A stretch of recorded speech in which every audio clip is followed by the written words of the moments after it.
We turn now to what you were not told about the oil disaster earlier this year in the Gulf. It is the world's worst offshore oil spill. The revelation comes from a new report on that spill compiled by an independent panel. CBS News senior White House correspondent Bill Plante joins us this morning with those details. Bill, good morning.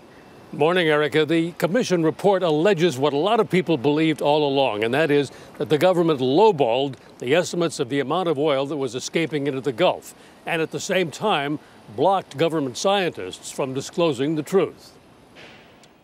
The commission charges the federal government, quote, created the impression that it was either not fully competent to handle the spill or not fully candid with the American people about the scope of the problem.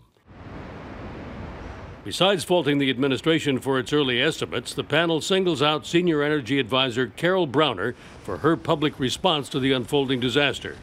I think we are getting some good news out of the Gulf. On the early show in August, Browner said a federal analysis showed most of the spill had already been taken care of. Scientists are telling us the vast majority of the oil has been contained. Almost 3/4 of the oil was actually captured, cleaned, and skimmed.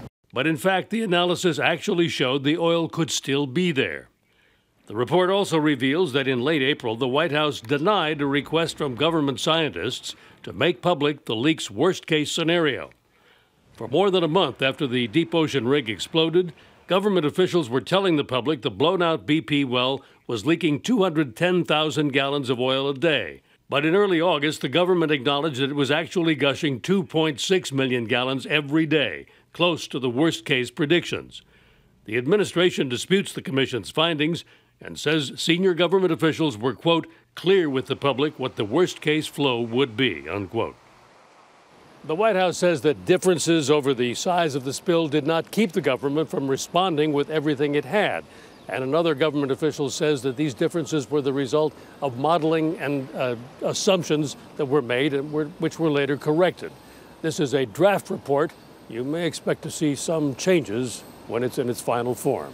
Erica? Perhaps we will. Bill Plante at the White House this morning. Thanks.